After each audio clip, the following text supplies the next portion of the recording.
Rich dad poor dad अध्याय 9 शुरू करना। काश ऐसा होता कि मैं कह सकता कि दौलत इकट्ठा करना मेरे लिए आसान रहा, परंतु ऐसा नहीं था। तो इस सवाल के जवाब में मैंने किस तरह शुरू किया, मैं दिन प्रतिदिन के हिसाब से अपनी विचार प्रक्रिया को बताना चाहता हूँ। बड़े सौदों को खोजना सचमुच आसान है। मैं आपसे यह वादा कर सकता हूँ, यह मोटरसाइकिल चलाने की तरह है। थोड़े से अभ्यास के बाद आपको इसका पता ही नहीं चलता।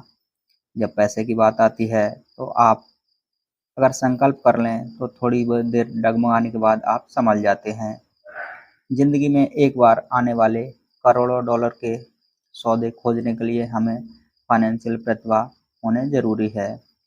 मुझे भरोसा है कि हम सभी के भीतर एक फाइनेंशियल जीनियस होता है।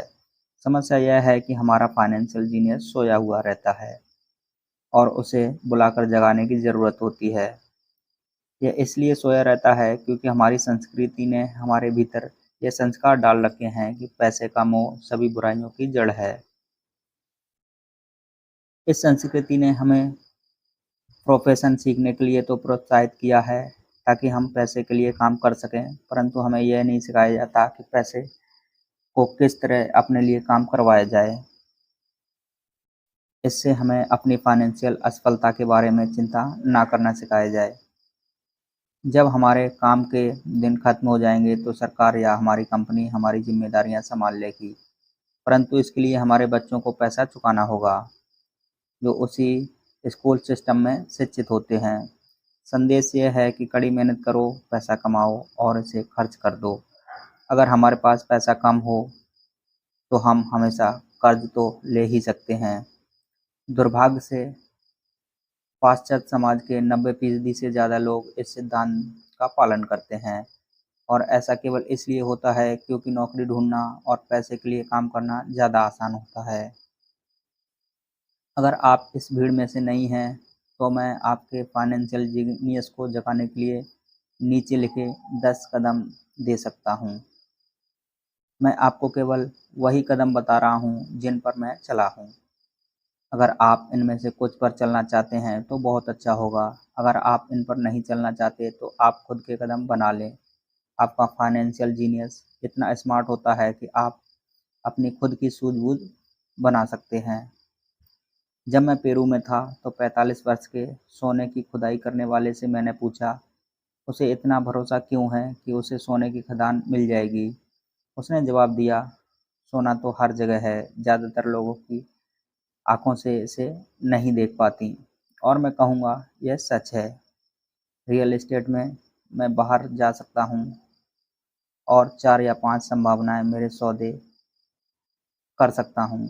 जब औसत व्यक्ति बाहर जाकर खाली हाथ लौट आता है, जबकि हम दोनों में एक ही इलाके में जाते हैं, इसका कारण यह है कि उन्होंने अपने फाइनेंशियल जीनियस को विकसित करने के लिए समय ही नहीं दिया। मैं आपको नीचे 10 कदम बता रहा हूँ जो ईश्वर द्वारा दी गई ताकतों को विकसित करने की ऐसी प्रक्रिया है। ये ताकतें हैं जिनका नियंत्रण केवल आप कर सकते हैं। नंबर 1, मुझे हकीकत से ज़्यादा बड़ा करना चाहिए। आत्मा की शक्ति। अगर आप ज़्यादातर लोगों से पूछेंगे कि क्या वे अमीर या आर्थिक रूप से स्वतंत्र होना चाहेंगे, तो वे हाँ कहेंगे, परंतु फिर हकीकत हावी हो जाती है। यह सड़क बहुत लंबी नज़र आती है और इस पर बहुत सी टेकरियाँ भी दिखती हैं, जिन्हें पार करना इसकी तुलना में बहुत ज़्यादा आसान लगता है। कि आप पैसे के लिए काम करें और बचे हुए पैसे अपने ब्रोकर को दे दें। मैं एक बार एक युवा महिला से मिला जिसने अमेरिका की ओलंपिक टीम में तैरने के सपने देखे थे। हकीकत यह थी कि उसने हर रोज़ सुबह 4 बजे उठना पड़ता था ताकि स्कूल जाने से पहले वह 3 घंटे तैर सके। शनिवार की रात को वह अपने दोस्तों के साथ पार्टी में भी नहीं जाती। उसे हर एक की तरह पढ़ाई करके अपने परीक्षा परिणाम पर भी ध्यान देना होता था। जब मैंने उनसे पूछा कि उनकी अतिमानवीय महत्वाकांक्षा और बलिदान के पीछे क्या कारण है, तो उसने यही कहा, मैं इसे अपने लिए करती हूँ और उन लोगों के लिए जिनसे मैं प्रेम करती हूँ। प्रेम ही मुझे सभी बाधाओं और बलिदान के लिए तैयार रखता है। हम क्या चाहते हैं और हम क्या नहीं चाहते, इसका तालमेल भी एक कारण या लक्ष्य हो सकता है। जब लोग मुझसे पूछते हैं कि अमीर होने की इच्छा के पीछे मेरा क्या कारण था, तो यह गहरी भावनाओं, इच्छाओं और अनिच्छाओं का संयोग है। मैं कुछ की सूची बताऊंगा। पहले तो अपनी अनिच्छाओं की, क्योंकि उन्हीं के कारण मुझे इच्छाएं पैदा होती हैं। मैं सारी ज़िंदगी नौकरी नहीं करना चाहता। मैं वह नहीं चाहता जो मेरे माता-पिता चाहते थे, यानी नौकरी की सुरक्षा और उपनगर में एक घर। मैं एक कर्मचारी नहीं बने रहना चाहता। मुझे इस बात से बहुत नफ़रत होती है कि मेरे डैडी अपने करियर में इतने व्यस्त रहते थे कि वे मेरे फुटबॉल मैच देखने भी नहीं आ पाते थे। मेरे डैडी सारी ज़िंदगी कड़ी मेहनत करते रहे और सरकार ने उनकी मौत पर उनकी कमाई का ज़्यादातर हिस्सा ले लिया। मुझे इस बात से भी नफ़रत होती है कि अपनी मौत के बाद वे अपनी मेहनत की कमाई को अपने वारसों के लिए नहीं छोड़ गए। अमीर लोग ऐसा नहीं करते। वे कड़ी मेहनत करते हैं और अपने बच्चों के लिए ढेर सारा पैसा छोड़ जाते हैं। अब इच्छाओं की बात। मैं दुनिया घूमना चाहता हूँ और ज़िंदगी को मनचाहे तरीके से जीना चाहता हूँ। मैं ऐसा अपनी जवानी में ही कर लेना चाहता हूँ। मैं केवल आज़ाद होना चाहता हूँ। मैं अपने समय और अपनी ज़िंदगी पर नियंत्रण करना चाहता हूँ। मैं चाहता हूँ कि पैसा मेरे लिए काम करे। यह मेरे गहरे छिपे हुए भावनात्मक कारण हैं। आपके पास क्या कारण है? अगर वे पर्याप्त ताकतवर नहीं हैं, तो रास्ते में आगे आने वाली हकीकत आपके कारणों पर हावी हो जाएगी। मैंने कई बार पैसा गंवाया है और कई बार फिर से शुरू किया है, परंतु मेरे पास गहरे भावनात्मक कारण थे, इसलिए मैं हर बार उठ खड़ा हुआ और आगे बढ़ा हूँ। मैं 40 साल की उम्र तक आज़ाद होना चाहता था, परंतु इसमें मुझे 7 साल ज़्यादा लग गए। मैं आखिरकार 47 साल की उम्र में आज़ाद हो सका और बीच में मुझे कई सीखने वाले अनुभव मिले। जैसा मैंने कहा था, काश मैं यह कह सकता कि यह आसान था। यह बिल्कुल आसान नहीं था, परंतु यह कठिन भी नहीं था। लेकिन बिना दमदार कारण या लक्ष्य के ज़िंदगी में हर चीज़ कठिन होती है। अगर आपके पास कोई दमदार कारण नहीं है, तो आगे बढ़ने में कोई समझदारी नहीं है। इसमें बहुत ज़्यादा मेहनत लगेगी। नंबर 2, मैं हर दिन विकल्प चुनता हूँ। विकल्प चुनने की ताकत, यह मुख्य कारण होता है कि लोग एक आज़ाद देश में रहना चाहते हैं। हमें चुनने का अधिकार चाहिए। आर्थिक रूप से जब हमारे हाथ में एक भी डॉलर आता है, तो यह हमारे हाथ में होता है कि हम भविष्य में अमीर या गरीब, मध्यम वर्गीय बनने का विकल्प चुनें। हमारे खर्च करने की आदतें बताती हैं कि हम कौन हैं। गरीब लोगों की खर्च करने की आदत गरीबी होती है। बचपन में मुझे ये फ़ायदा मिला कि मुझे लगातार मोनोपोली खेलना बहुत पसंद था। किसी ने मुझे यह नहीं बताया था कि मोनोपोली केवल बच्चों के लिए होता है, इसलिए बड़े होने के बाद भी मैं इसे खेलता रहा। मेरे पास एक अमीर डैडी थे जो मुझे संपत्ति और दायित्व के बारे में फ़र्क समझाते रहते थे। वे बहुत समय पहले अपने बचपन में ही अमीर बनने का विकल्प चुना था और मैं जानता था कि मुझे केवल इतना ही करना था कि असली संपत्तियों को इकट्ठा करना था। मेरे सबसे अच्छे दोस्त माइक को संपत्ति वाला कॉलम विरासत में मिला था, परंतु उसे इसे बनाए रखना सीखना था। कई अमीर परिवार अपनी संपत्ति को अगली पीढ़ी में सिर्फ इसलिए खो देते हैं क्योंकि उन संपत्तियों की देखरेख करने के लिए किसी को प्रशिक्षण नहीं दिया जाता। ज़्यादातर लोग अमीर ना बनने का विकल्प चुनते हैं।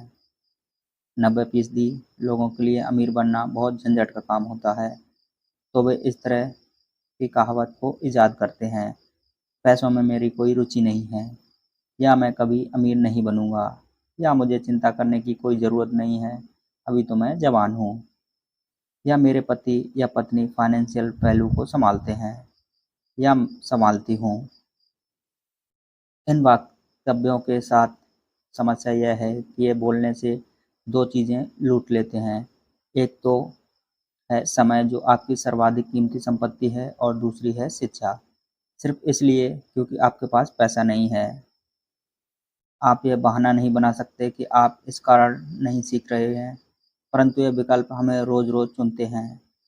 यह विकल्प हमें अपने समय, अपने पैसे, अपनी शिक्षा के साथ हर दिन क्या करते हैं, यही विकल्प चुनने की ताकत है।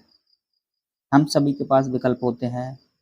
मैं अमीर बनने का विकल्प चुनता हूँ और मैं यह विकल्प हर रोज़ चुनता हूँ। सबसे पहले शिक्षा में निवेश करें। वास्तव में आपके पास जो इकलौती असली संपत्ति है वह है आपका दिमाग, जो आपका सबसे शक्तिशाली यंत्र है। जैसा मैंने विकल्प की ताकत के बारे में कहा है, पर्याप्त बड़े हो जाने के बाद हम में से हर एक के पास यह विकल्प मौजूद होता है कि हम अपने दिमाग में क्या रखते हैं। आप सारा दिन एफएम टीवी देख सकते हैं, या गोल्फ मैगजीन पढ़ सकते हैं, या सिरेमिक्स की क्लास में जा सकते हैं, या फाइनेंशियल प्लानिंग की क्लास में जा सकते हैं। विकल्प आप चुनते हैं।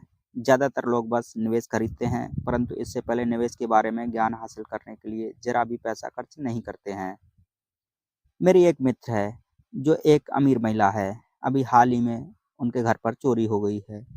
चोर उनके घर से टीवी और वीसीआर ले गए और किताबें जैसी की तैसी छोड़ गए। और हम सभी के पास इसी तरह के विकल्प मौजूद होते हैं। एक बार फिर दोहरा दूं, 90% लोग टीवी सेट खरीदते हैं और केवल 10% लोग बिजनेस पर पुस्तकें या निवेश टैब खरीदते हैं। और मैं क्या करता हूँ? मैं सेमिनार में जाता हूँ।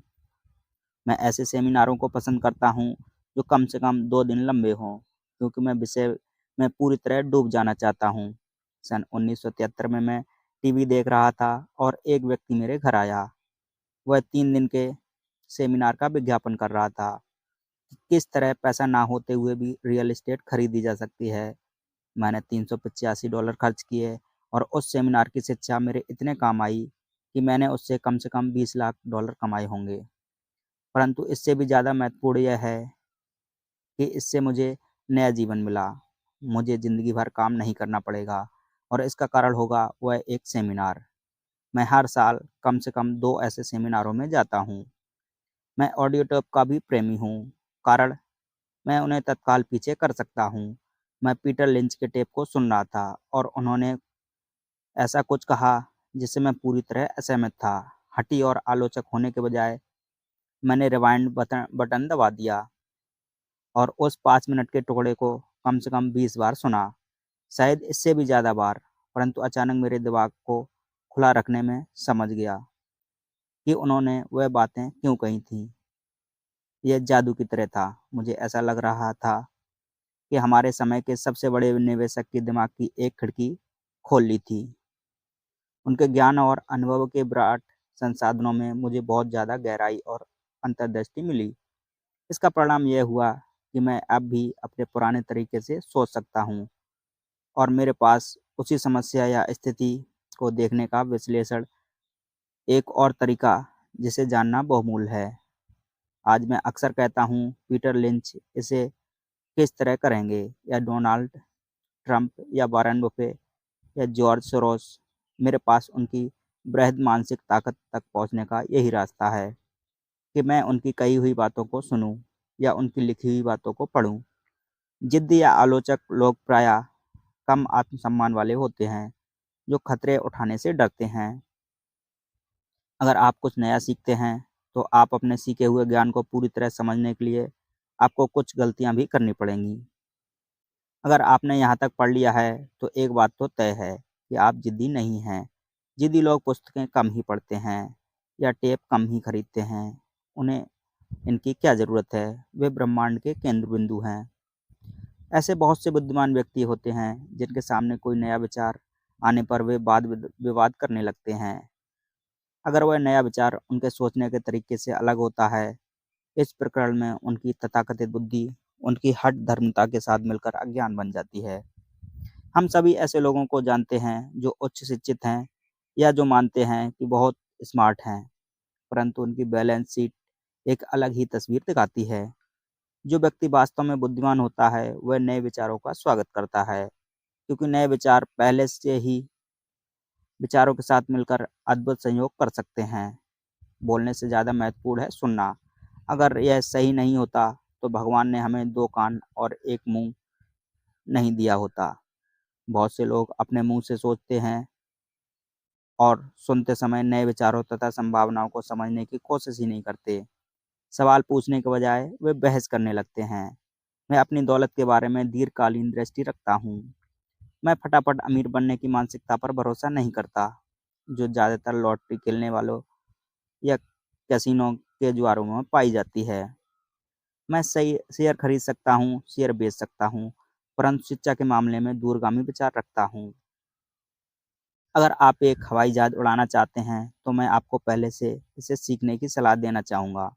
मैं ऐसे लोगों को देखकर हमेशा स्तब्ध रह जाता हूँ जो स्टॉक या रियल एस्टेट खरीदते हैं, परंतु अपने सबसे बड़ी दौलत में बिल्कुल निवेश नहीं करते, जो उनका दिमाग है। केवल 1 या 2 घर खरीद लेने से आप रियल एस्टेट क्षेत्र में विशेषज्ञ नहीं बन जाते। नंबर 3, अपने दोस्तों को सावधानी से चुनें। साथ रहने की ताकत। सबसे पहले तो मैं यह बता दूँ कि अपने दोस्तों को उनकी अमीरी के हिसाब से नहीं चुनता। मेरे ऐसे भी दोस्त हैं जिन्हें गरीबी में जीने की कसम खाई है, और ऐसे भी दोस्त हैं जो हर साल करोड़ों कमाते हैं। मुद्दे की बात यह है कि मैं उन सभी से सीखता हूँ और मैं पूरा मन लगाकर उनसे सीखने की कोशिश करता हूँ। मैं यह मानता हूँ कि मैंने अमीर लोगों की तलाश की है, परंतु मेरी नज़र उनके दौलत पर नहीं, बल्कि उनके ज्ञान पर थी। कई मामलों में ऐसे अमीर लोग हैं मेरे अच्छे दोस्त बन गए, जबकि कई बार ऐसा नहीं हुआ। परंतु मैं आपको एक अंतर बताना चाहूँगा। मैंने यह पाया कि मेरे पैसे वाले दोस्त पैसे के बारे में बात करते हैं, और यह मेरा मतलब नहीं है कि उन्हें पैसों का घमंड है। वे इस विषय में रुचि रखते हैं, इसलिए मैं उनसे सीखता हूँ और वो मुझसे। वे दोस्त जो आर्थिक दलदल में फँस चुके हैं, वे पैसे, व्यवसाय या निवेश के बारे में बात करना पसंद नहीं करते। उनकी नज़र में ऐसा करना मूर्खतापूर्ण या बेईमानी होगी। इसलिए मैं अपने गरीब दोस्तों से यह सीखता हूँ कि मुझे क्या नहीं करना चाहिए। मेरे कई दोस्त जिन्होंने अपनी छोटी-सी ज़िंदगी में अरबों डॉलर कमाए हैं, उनमें से 3 ने तो एक ही अनुभव बताया है। उनके गरीब दोस्त जिनसे ये पूछने कभी नहीं आए कि उन्होंने ऐसा क्या किया, परंतु वे उनसे 2 में से 1 चीज़ या दोनों चीज़ें ही के बारे में मदद माँगने आए हैं। नंबर 1 कर्ज़, नंबर 2 नौकरी। चेतावनी: गरीब या डरे हुए लोगों की मत सुनिए। मेरे कई गरीब दोस्त हैं जिनसे मैं प्रेम भी करता हूँ, परंतु वे ज़िंदगी से डरे हुए मुर्गे हैं। जब पैसे की बात आती है, खासकर निवेश की, तो उनकी नज़रों में आसमान हमेशा गिरने वाला होता है। वे आपको हमेशा यह बता सकते हैं कि कोई चीज़ क्यों कामयाब नहीं होगी। समस्या यह है कि लोग उनकी बात सुनते हैं, और जो लोग इनकी निराशावादी विचारों की आँख मूंद कर मान लेते हैं, वे भी छोटे मुर्गे बन जाते हैं। जैसी एक पुरानी कहावत है कि जैसे विचार वाले लोगों में सहमति होती है। अगर आप सीएनबीसी देखते हैं, जो निवेश की सूचना देने वाली सोने की खदान है, तो उनके पास अक्सर तथाकथित विशेषज्ञों का एक पैनल होता है। एक विशेषज्ञ यह कहेगा कि बाजार धराशायी होने वाला है, और दूसरा यह कहेगा कि बाजार उठने वाला है। अगर आप स्मार्ट हैं तो आप दोनों की बातें सुनेंगे, अपने दिमाग को खुला रखेंगे, क्योंकि दोनों के पास अपने-अपने तर्क हैं। दुर्भाग्य से ज़्यादातर गरीब लोग छोटे मुर्गे की बात सुनते हैं। मेरे बहुत से करीबी मित्र हैं जो मुझे किसी सौदे या निवेश से रोकने के लिए अपने तर्क देते हैं। कुछ सवालों पहले मेरे दोस्त ने मुझे बताया कि वह इसलिए रोमांचित था क्योंकि उसे अपनी जमा पूंजी पर 6% ब्याज वाला बॉन्ड मिल गया था।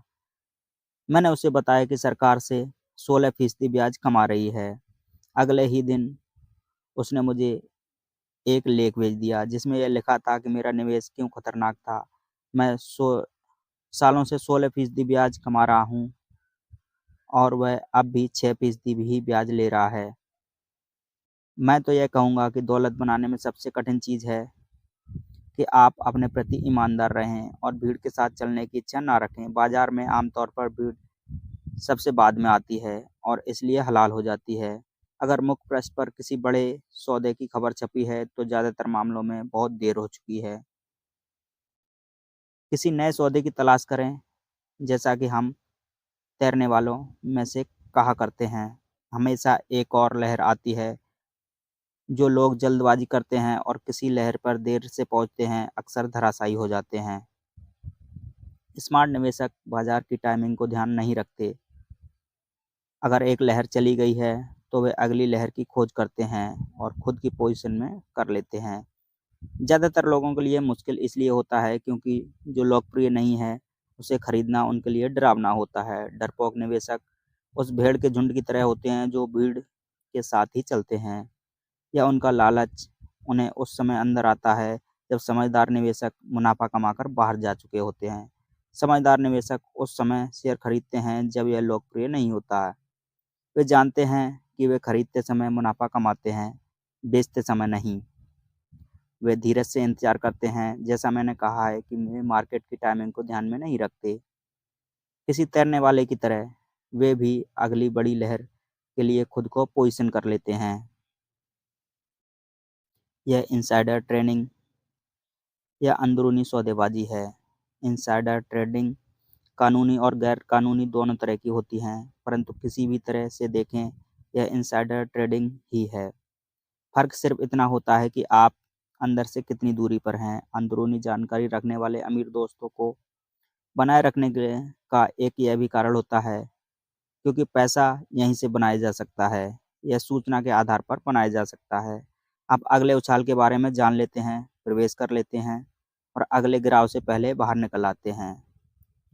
मैं यह नहीं कहता कि इसे गैर-कानूनी तरीके से करें, परंतु मैं ये ज़रूर कहता हूँ कि आपको जानकारी जितनी हो और जितनी जल्दी मिलेगी, आप उतनी ही कम खतरे में उतना ही ज़्यादा लाभ कमा पाएँगे। दोस्त इसलिए होते हैं और यही फाइनेंशियल बुद्धि भी है।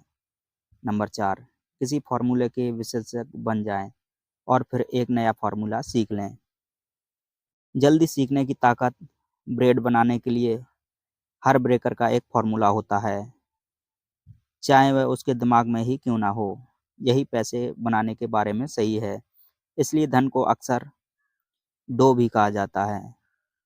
हम में से ज़्यादातर लोगों ने यह कहावत सुनी होगी, आप वह हैं जो आप हैं। मैं इसी कहावत को दूसरी तरह से कहना चाहता हूँ, आप वह बनते हैं जो आप पढ़ते हैं। दूसरे शब्दों में आप सावधान रहें कि आप क्या पढ़ रहे हैं या क्या सीख रहे हैं, क्योंकि आपका दिमाग इतना ज़्यादा ताकतवर होता है, जिस चीज़ के बारे में सीखेंगे आप वही बन जाएँगे। उदाहरण के तौर पर आप कुकिंग सीखते हैं, आप कुक बन जाते हैं। अगर आप कुक नहीं बनना चाहते तो आपका कोई और विषय पढ़ना चाहिए, जैसे एक स्कूल टीचर। शिक्षण का आनंद लेने के बाद आप अक्सर शिक्षक बन जाते हैं और इसी तरह सिलसिला जारी रह सकता है। आप अध्ययन के विषय को सावधानी से चुनें। जब पैसे की बात आती है तो ज़्यादातर लोगों के पास वही मूलभूत फ़ॉर्मूला होता है जो उन्होंने स्कूल में सीखा था, और वह फ़ॉर्मूला है पैसे के लिए काम करो। संसार में सबसे ज़्यादा लोकप्रिय फ़ॉर्मूला यही है, जिसके कारण हर दिन करोड़ों लोग सुबह उठते हैं और काम पर जाते हैं, पैसे कमाते हैं, बिल चुकाते हैं, चेक का बैलेंस करते हैं, कुछ म्यूचुअल फंड खरीद लेते हैं और फिर से काम पर चले जाते हैं। यही उनका मूलभूत फ़ॉर्मूला या नुस्खा है। अगर आप जो कर रहे हैं, उससे आप थक गए हैं या पर्याप्त नहीं कमा रहे, तो आपको अपने पैसे बनाने के फ़ॉर्मूले को बदल लेना चाहिए। बहुत समय पहले जब मैं 26 साल का था, मैंने सप्ताह की एक कक्षा में भाग लिया था, जिसका शीर्षक था कि किस तरह रियल एस्टेट फॉलोवर्स को खरीदें। मैंने एक फ़ॉर्मूला सीख लिया था, अगला कदम था अपने सीखे हुए सिद्धांत को असली जीवन में आज़मा कर देखना। यहाँ पर ज़्यादातर लोग रुक जाते हैं। 3 सालों तक जब मैं ज़ेरॉक्स के लिए काम कर रहा था, तो मैं अपने खाली समय में फ़ोरक्लोज़र को खरीदने की कला में पारंगत होने की कोशिश कर रहा था। मैंने उस फ़ॉर्मूले से कई करोड़ डॉलर बनाए, परंतु आज यह बहुत धीमा फ़ॉर्मूला है और फिर भी बहुत से लोग इसका प्रयोग कर रहे हैं। एक बार मैं उस फ़ॉर्मूले का विशेषज्ञ बन गया, तो मैं दूसरे फ़ॉर्मूलों की खोज करने लगूँगा। कई कक्षाओं में मुझे नई-नई जानकारी सीधे रूप में नहीं मिली, परंतु मैंने हमेशा कुछ न कुछ नया ज़रूर सीखा। परंतु ऐसी बहुत सी कक्षाओं में भाग लिया है, जो केवल डेरिवेटिव सौदेबाजी के लिए आयोजित की गई थीं, और वास्तव में महान सौदेबाजियों के लिए तथा अराजकतावादियों के लिए आयोजित कक्षाओं में मैं भी गया हूँ। मैं अपने दायरे से पूरी तरह से बाहर पहुँच गया था और एक ऐसे कमरे में जहाँ परमाणु भौतिकी और स्पेस साइंस के विशेषज्ञों की भीड़ लगी थी। परंतु मैंने वहाँ बहुत कुछ सीखा। जिससे मेरा स्टॉक और रियल एस्टेट निवेश ज़्यादा अर्थ और फायदेमंद बन गया। ज़्यादातर जूनियर कॉलेजों में और सामुदायिक कॉलेजों में फाइनेंशियल प्लानिंग या पारंपरिक निवेश को खरीदने के तरीकों पर कक्षा आयोजित की जाती हैं। शुरुआत करने के लिए बहुत अच्छी जगह है। तो मैं हमेशा ज़्यादा तेज़ फार्मूला की खोज करता हूँ। इसी कारण नियमित रूप से मैं एक दिन में जितना कमा लेता हूँ, उतना कमाने में कई लोगों को पूरी ज़िंदगी लग जाती है। एक बात और, आज की तेज़ी से बदल रही दुनिया में आप कितना जानते हैं यह महत्वपूर्ण नहीं है, क्योंकि आज प्रायः आप जितना जानते हैं वह पुराना हो चुका है। महत्वपूर्ण यह है कि आप कितनी तेज़ी से सीखते हैं। यह कला अनमोल है। ज़्यादा तेज़ फार्मूले को ढूँढने में ये बहुत काम आती है। पैसे के लिए कड़ी मेहनत करना एक पुराना फार्मूला हो गया है, जो गुफा मानव के ज़माने में पैदा हुआ था। नंबर 5, खुद को सबसे पहले वेतन दें। खुद पर अनुशासन की ताकत। अगर आप खुद पर काबू नहीं कर पाते तो अमीर बनने की कोशिश भी ना करें। आपको इससे पहले मरीन कॉर्प्स या किसी धार्मिक संस्था में जाना चाहिए, ताकि आपको खुद पर काबू करना आ जाए। इस बात का कोई मतलब नहीं है कि निवेश करें, पैसा कमाएं और उसे फूंक दें। खुद पर अनुशासन की कमी के कारण ही करोड़ों डॉलर की लॉटरी जीतने वाले लोग ही जल्दी ही दिवालिया हो जाते हैं।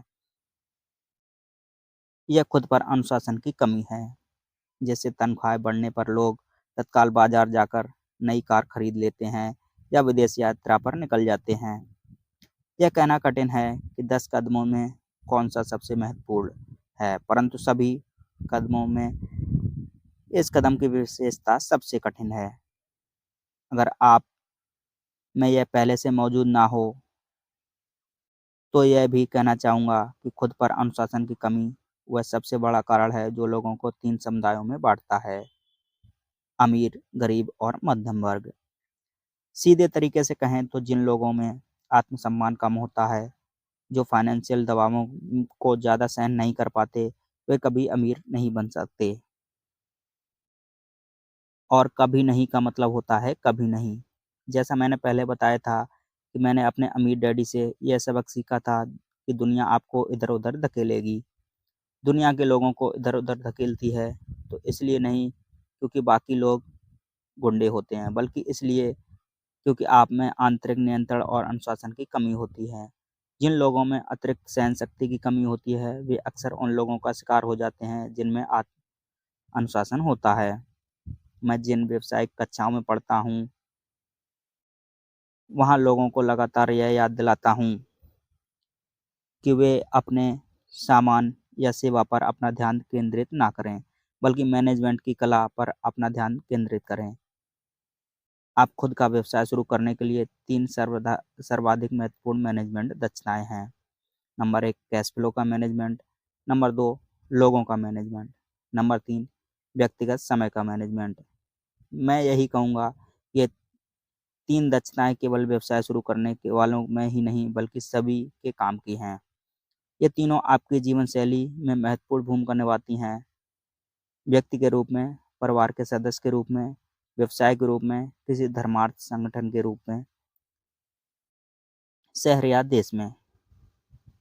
ये सभी दक्षताएँ आत्म अनुशासन को साधने से बढ़ जाती हैं। खुद को सबसे पहले भुगतान करें के सिद्धांत को हल्केपन में नहीं लेना है। जॉर्ज क्लासन की पुस्तक the richest man in Babylon, खुद को सबसे पहले भुगतान करें, इसका वक्तव्य सबसे पहले आया है कि इस पुस्तक की करोड़ों प्रतियां बिक चुकी हैं, परंतु हालांकि करोड़ों लोग इस जबरदस्त जुमले को दोहराते हैं, बहुत कम ही लोग इस पर सलाह का पालन करते हैं। जैसा मैंने कहा है कि फाइनेंशियल साक्षरता अंक पढ़ने की योग्यता देती है और अंक की कहानी बताते हैं। किसी आदमी के इनकम स्टेटमेंट और बैलेंस शीट को देखकर यह तत्काल देखा जा सकता है कि जो लोग खुद को सबसे पहले भुगतान करते हैं, इस सिद्धांत पर राग अलापते रहते हैं, वे दरअसल इसका कितना पालन करते हैं। एक चित्र 1000 शब्दों के बराबर होता है। तो एक बार फिर हम ऐसे लोगों का फाइनेंशियल स्टेटमेंट की तुलना कर देंगे जो खुद को सबसे पहले भुगतान करते हैं और जो ऐसा नहीं करते हैं। वे लोग जो खुद को सबसे पहले भुगतान करते हैं। चित्र का अध्ययन करें और देखें कि आप कुछ अंतर पकड़ सकते हैं। उनके कैश फ्लो की समझ ज़रूरी है, जिससे कहानी बताई जा सकती है। ज़्यादातर लोग अंक देखते हैं और कहानी को अनदेखा कर देते हैं। अगर आप सचमुच कैश फ्लो की ताकत को समझना शुरू कर देते हैं, तो आपको जल्दी ही यह पता चल जाएगा कि अगले पृष्ठ पर दिए गए चित्रों में कहाँ गड़बड़ी है और 90% लोग क्यों ज़िंदगी भर कड़ी मेहनत करते हैं। इसके बाद उन्हें सोशल सिक्योरिटी जैसी सरकारी मदद की ज़रूरत क्यों होती है।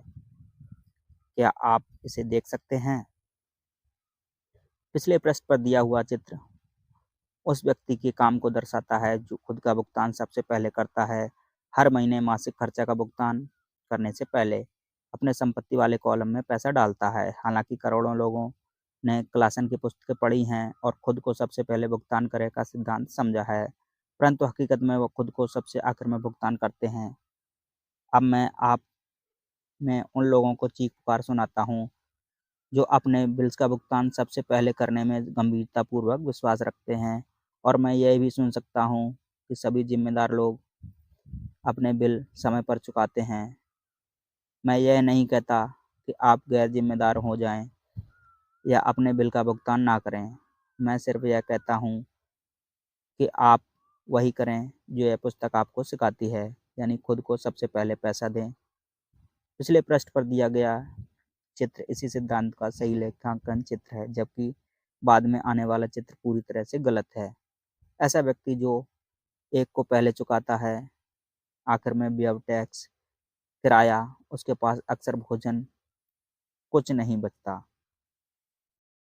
मेरी पत्नी और मेरे पास कई बुक कीपर्स हैं, अकाउंटेंट और बैंकर हैं, जिन्हें शुरू में हमारे पास इस खुद को सबसे पहले पैसा दें के सिद्धांत पर बहुत समस्या होती थी। इसका कारण यह है कि ये फाइनेंशियल प्रोफेशनल भी दरअसल वही करते हैं जो कि जनता करती है, यानी खुद को सबसे आखिरी में पैसा देते हैं। वे बाकी लोगों को सबसे पहले पैसा देते हैं। मेरे जीवन में ऐसे भी महीने आए हैं जब किन्हीं कारणों से मेरा कैश फ्लो बिल्स से काफ़ी कम रहा है। फिर भी मैंने खुद को ही सबसे पहले पैसा दिया है। मेरे अकाउंटेंट और बुक कीपर चीखने लगे, वे आपके पीछे पड़ जाएंगे, आपको जेल भी हो सकती है, आप अपनी क्रेडिट रेटिंग को बिगाड़ लेंगे, वे लोग बिजली काट देंगे हैं। मैंने फिर भी सबसे पहले ही आपने आपको ही पैसा दिया। आप पूछेंगे क्यों? क्योंकि the richest man in Babylon की कहानी इसी बारे में बताती है, खुद पर अनुशासन की ताकत और आंतरिक सहन शक्ति के बारे में।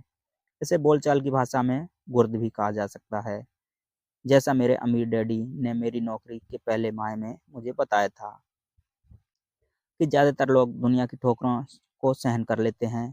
पैसे वसूलने वाला आता है और आप या तो पैसे चुकाओ, वरना आप उसे पैसे दे देते हैं और खुद को पैसे नहीं देते हैं। एक सेल्स क्लर्क कहता है कि आप अपने चार्ज कार्ड में डाल दें।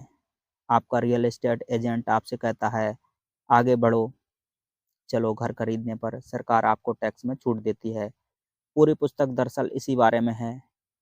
आप में धारा के विरुद्ध जाने और अमीर बनने का गुर्दा होना चाहिए। हो सकता है कि आप कमज़ोर ना हो, परंतु जब पैसे की बात आती है तो कई लोगों का हौसला पस्त होने लगता है। मैं यह नहीं कहता कि आप गैर जिम्मेदार बने। मुझ पर ज़्यादा कर्ज नहीं है, क्रेडिट कार्ड का भी कर्ज नहीं, और ऐसा इसलिए है क्योंकि मैं खुद को सबसे पहले देता हूँ। मैं अपनी आय को कम से कम इसलिए करता हूँ क्योंकि मैं इससे सरकार को नहीं देना चाहता। इसलिए आप में जिन लोगों ने the secret of the richest नाम का वीडियो देखा होगा, मैं उन्हें यह बता दूं कि मेरी आय नेवादा के कॉरपोरेशन के जरिए मेरे संपत्ति वाले कॉलम से आती है। अगर मैं पैसे के लिए काम करता तो सरकार इसे ले लेती।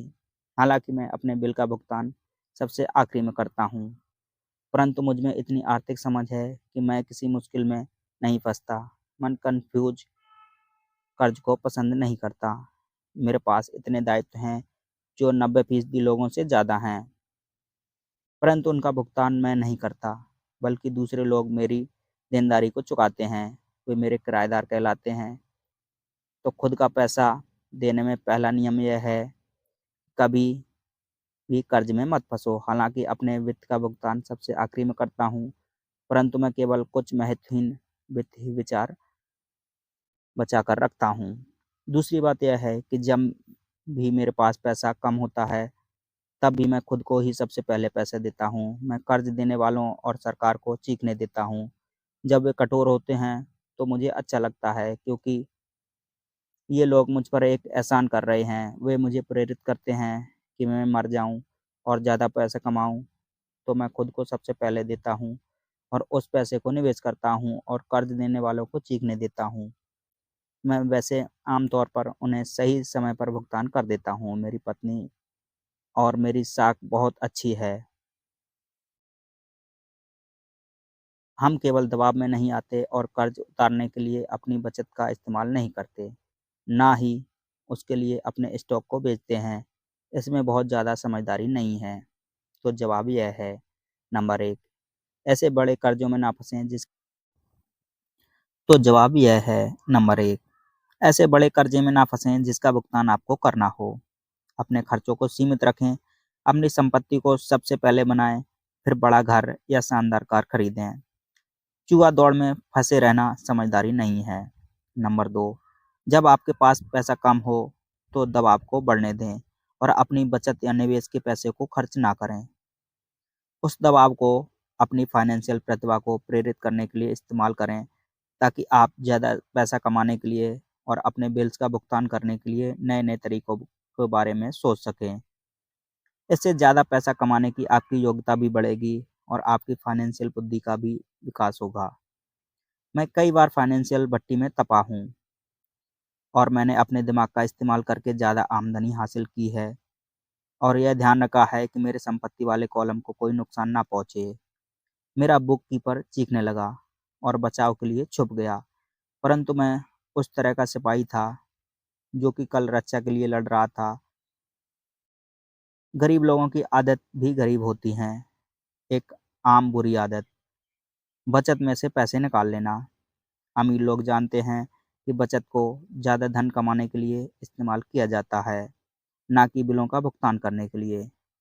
मैं जानता हूँ कि यह कठोर जान पड़ता है, परंतु जैसा मैंने कहा है, अगर आप अंदर से कठोर नहीं हैं, तो दुनिया आपको इधर से उधर धकेलेगी। अगर आप आर्थिक दबाव पसंद ना करते हों, तो ऐसा फ़ॉर्मूला खोज लें जो आपके लिए कारगर साबित हो। एक अच्छा सा फ़ॉर्मूला यह होगा कि खर्च कम किए जाएँ, पैसे को बैंक में रखा जाए, ज़्यादा इनकम टैक्स चुकाया जाए, सुरक्षित म्यूचुअल फंड खरीदे जाएँ और औसत बने रहने की कसम खाई जाए। परंतु यह खुद को सबसे पहले भुगतान करें के सिद्धांत का उल्लंघन करता है। यह नियम आत्म बलिदान या आर्थिक संन्यास को प्रोत्साहित नहीं करता। इसका मतलब यह नहीं है कि खुद को सबसे पहले पैसे देने के बाद भूखे मरो। ज़िंदगी मौज-मस्ती के लिए है। अगर आप अपनी फाइनेंशियल प्रतिभा को जागृत कर लेंगे, तो आपके पास जीवन जीने के सभी सुख होंगे। आप अमीर बन सकते हैं और आप बिल चुका सकते हैं और इस प्रक्रिया में अच्छी ज़िंदगी भी जी सकते हैं और यही फाइनेंशियल बुद्धि कहलाती है। नंबर 6, अपने ब्रोकर को अच्छा पैसा दें। अच्छी सलाह की शक्ति। मैं अक्सर देखता हूँ कि लोग अपने घर के सामने एक पट्टी टांग देते हैं, मालिक बेचना चाहता है, या मैं टीवी पर देखता हूँ कि कई लोग डिस्काउंट ब्रोकर होने का दावा करते हैं। मेरे अमीर डैडी ने मुझे इसका उल्टा सिखाया है। वे इस बात में भरोसा करते हैं कि प्रोफेशनल को अच्छा भुगतान किया जाए। मैंने भी उसी सिद्धांत को अपनाया। आज मेरे पास महंगे वकील, अकाउंटेंट, रियल एस्टेट ब्रोकर और स्टॉक ब्रोकर हैं।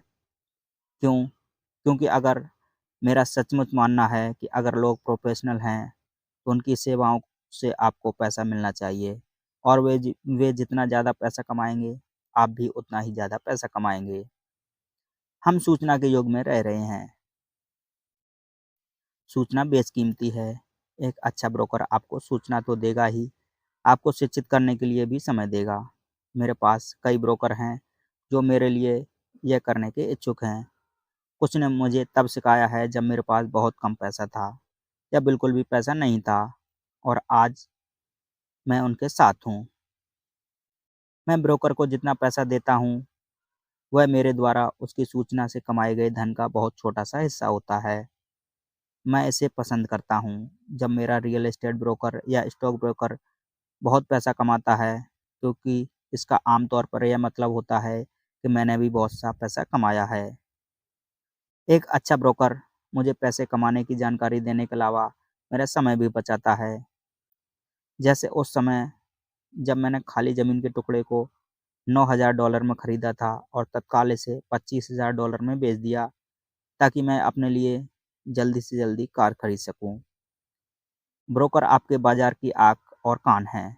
वे रोज़ वहाँ होते हैं और इसलिए वहाँ कोई मेरी ज़रूरत नहीं होती है। मैं उसके बजाय गोल्फ़ खेलता हूँ। इसके अलावा जो लोग खुद को ही अपना घर बेचते हैं, उनके लिए खुद के समय की कोई ख़ास कीमत नहीं होती है। मैं कुछ पैसे बचाने के चक्कर में अपना समय क्यों ख़राब करूँ? जबकि इस समय को मैं ज़्यादा पैसा कमाने या अपने अंतरंग लोगों के साथ बिताने में इस्तेमाल कर सकता हूँ। मुझे ये बहुत मज़ेदार लगता है कि इतने ज़्यादा गरीब और मध्यम वर्गीय लोग रेस्तरां में खराब सर्विस के बावजूद भी 15 से 20% टिप देते हैं और ब्रोकर को 3 से 7% देने में आनाकानी करते हैं। वे खर्च वाले कॉलम को लोगों को टिप देते हैं और संपत्ति वाले कॉलम को लोगों को टिप देने में कतराते हैं। यही आर्थिक समझदारी नहीं है। सभी ब्रोकर एक जैसे नहीं होते हैं। दुर्भाग्य से ज़्यादातर ब्रोकर सेल्समैन होते हैं। मैं तो यही कहूँगा कि रियल एस्टेट के सेल्समैन सबसे बुरे होते हैं। वे बेचते हैं, परंतु उनके पास खुद बहुत कम या बिल्कुल भी रियल एस्टेट नहीं होता है। घर बेचने वाले ब्रोकर और निवेश बेचने वाले ब्रोकर में बहुत बड़ा अंतर होता है और यह स्टॉक, बॉन्ड, म्यूचुअल फंड और बीमा ब्रोकर के बारे में सही है, जो खुद को फाइनेंशियल प्लानर कहते हैं। परी कथा की तरह आप एक राजकुमार खोजने के लिए बहुत से मेंढकों को चूमते हैं।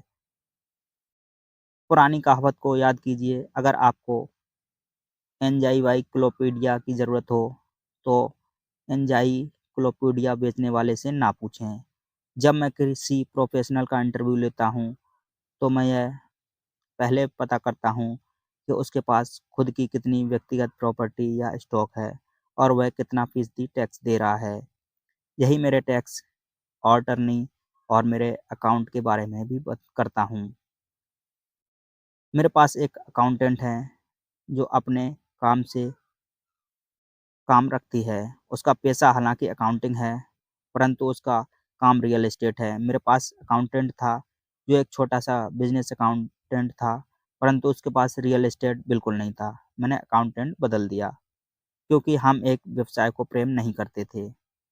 ऐसा ब्रोकर खोजें जो आपको सर्वश्रेष्ठ हितों को ध्यान में रखता हो। कई बार आपको शिक्षित करने के लिए समय निकाल लेंगे।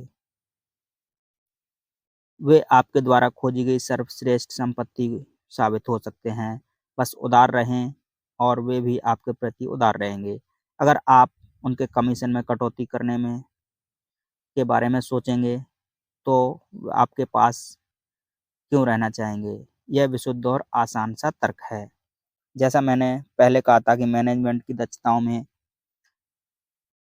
एक लोगों का मैनेजमेंट है।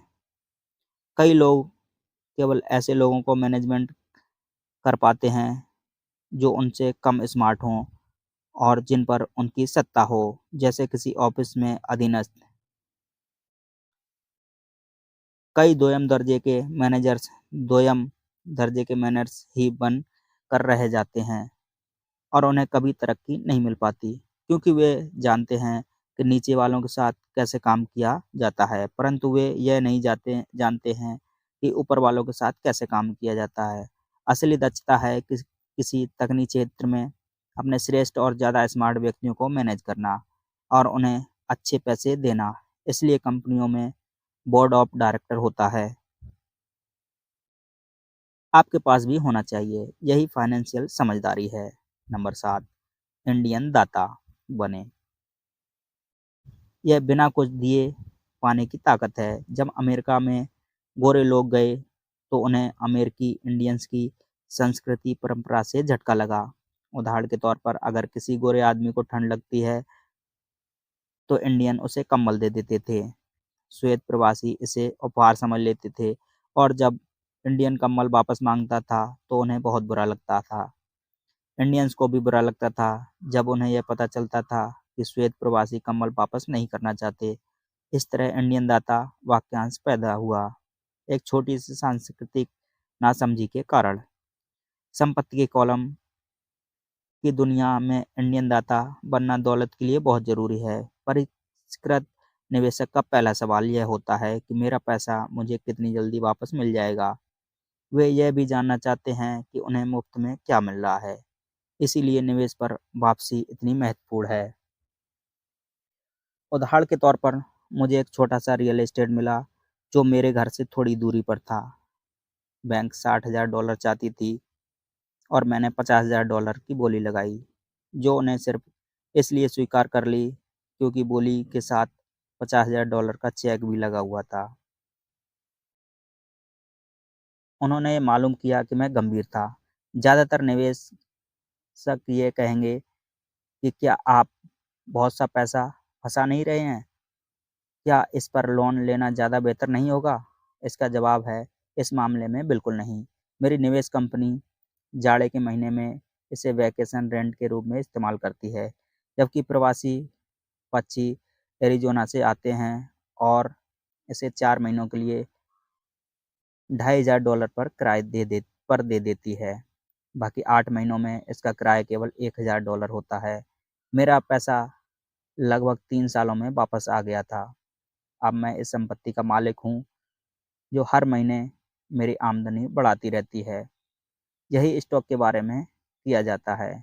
मेरा प्रायः ब्रोकर मुझे सलाह देता है कि मैं किस कंपनी के स्टॉक में काफ़ी पैसा लगाऊँ, क्योंकि उसके बारे में उसके विचार से वह कंपनी ऐसा कोई कदम उठाने वाली है जिससे उसके शेयर में तेज़ी आएगी, जैसे कोई नया सामान बाजार में लाने वाली है।